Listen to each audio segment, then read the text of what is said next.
when I was 10. I tightly wrapped my hands in bandages. Everyone thought I was a weirdo, but no one knew my real secret. I have object tracking powers. Just by touching something, I can find whatever has touched it, but I get terrible headaches too. So I have not taken off these bandages in years. I was hoping to hide this forever, but my dad vanished 5 years ago, leaving me and my sister on our own to pay for our school. I took off the bandages and stepped onto a wild path. That day I saw a lost bird poster. The reward was $20,000 for someone with my skills. This was like picking up cash. I decided to go to the owner's place. A guy had his arm around a woman's waist, heading into a hotel, and he bumped into me. He got mad first. "You looking for trouble?" When he hit me, my finger brushed his jacket. My brain lit up with info. Fake designer jacket. Cost less than a tenth of the real deal. His hand was on her waist, sliding up and down slow. He was about to get a room with his side piece. A smile crept on my face. I pointed my phone at him. "You mess around in public not watching where you're going and hit people. Wonder what your wife would think if she saw this." The guy went pale and shut up. He dragged the woman away without a word. I let it go. "I am looking for Ms. Miller. I saw your poster about the missing bird. Please come in and wait a moment. She will be right back." I sat and looked around. This was a fancy mansion.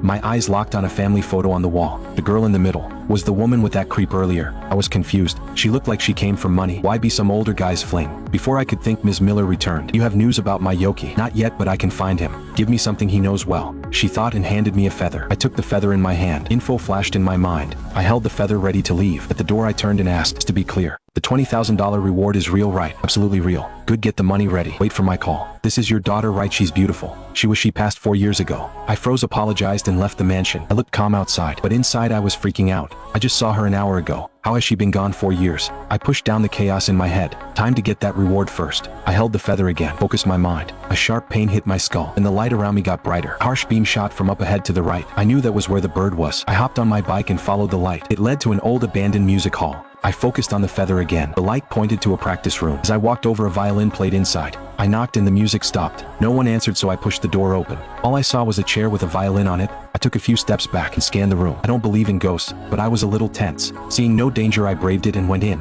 "Yoki, where are you?" As I neared the violin, a little bird flew in from the balcony. I teased it with the feather in my left hand and slowly reached from behind with my right to grab it. I held it up to look. It had a hair tie in its little claw. I didn't think much. Took the bird and the hair tie to leave. Just as I turned to go, I caught something. A person on the balcony in the corner of my eye. I snapped my head to look. No one was there. I frowned. Maybe I've been using my power too much and seeing things. I walked out quickly. As I left the music hall, the faint sound of a violin started again. My whole body froze. I was curious and scared. I decided not to go back in. No matter how curious, I have a sister to support. Money first, get the reward. Don't go looking for more trouble. Soon I was back at Ms. Miller's place. He happily took Yoki back and handed me my payment. "Where did you find him?" "In an old abandoned music hall. This was with him when I found him." "Is it yours?" "Belonged to my daughter." "Your daughter played violin, didn't she?" "Yes." "How did you know?" "I think I saw your daughter. Someone was playing violin in that hall." Stop. "For years ago I watched her body be cremated." "What are you talking about?" "But that's what I saw." "Hey, erase my number. If you ever change your mind and want to find her, call me." And I went back to my dorm. But weirdly, the dorm guard was new. He wore a baseball cap. I used my power all day. My brain couldn't handle any more thought.